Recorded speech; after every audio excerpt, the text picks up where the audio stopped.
All right, Piano Maestro.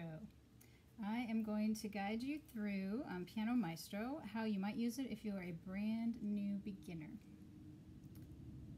So turn that on. I have this setting right on my piano. There's no wires, no cables required. Piano Maestro will listen to your piano keys through the microphone. So it is important that you have a piano that's in tune. Otherwise, if your C sounds like a D or a D flat, it will mark you wrong. So you'll be able to tell pretty quickly if your piano's in tune. If you have an electronic piano, usually you have to turn it up a little bit louder, but at least it will always be in tune. Now, you are seeing the teacher view here. You won't see all these different choices on yours. And okay, so this is the way it will look for you as a student. And as a first-time person, let's say you've had a couple of piano lessons, this would be the place to start. And actually, even if you haven't had a piano lesson, you could still start here. Because I've used it before, it keeps bumping me back to where I left off. So if it's your first time, you will end up here on Chapter 1.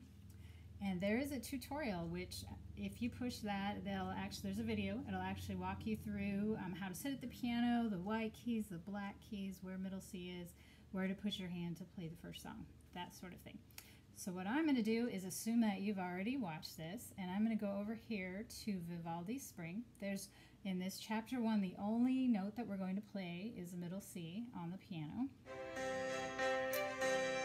And if you push this little plus right here,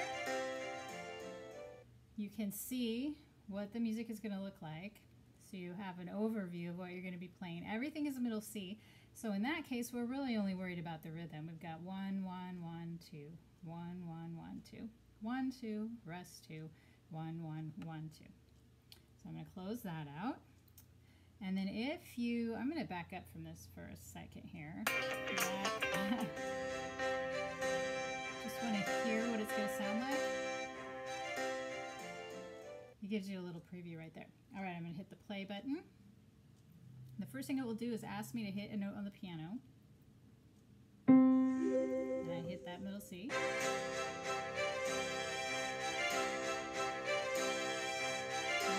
2, ready, go. You see how it turns green when I hit the right ones? If I hit a D, it turns red. If I don't hit anything, it still turns red. Let's see if I can get back on track.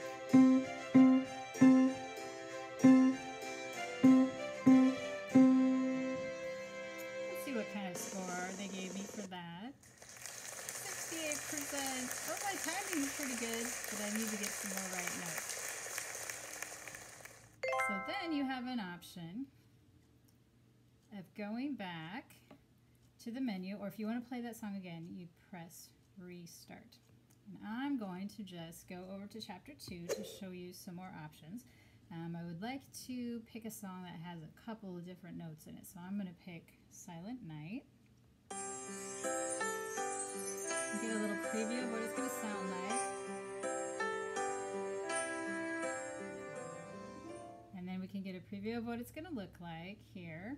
And the only two choices we have are C's and D's.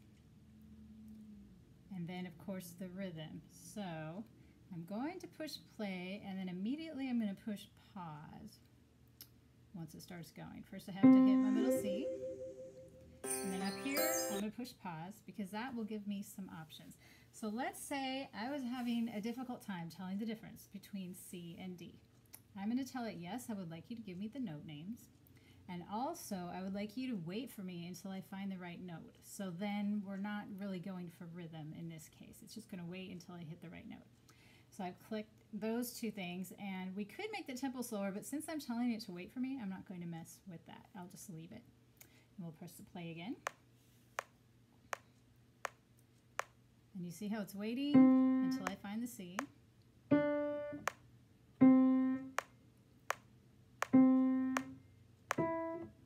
The wrong one, it's going to tell me no, it should be that one. If it takes me a minute, it'll show me which one it is. If I wait too long, it will go on without me.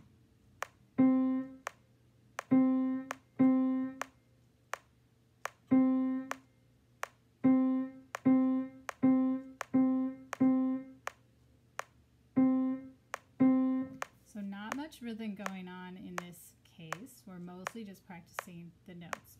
And I'm going to go ahead and pause that. The other thing you'll notice is it doesn't sound much like Silent Night, because at this level you only know how to play two notes, C and D. So what they've done is they've made the C and D go with the backing track, which does sound like Silent Night. So let's try that out. And when you do choose these options, it takes away your backing music most of the time too. So now that we've got the full version, I think I'm still in the middle of this song here, and I'm not sure how to get back, so we're going to start over. So I'm at the beginning of the song, and that should default back to the regular settings.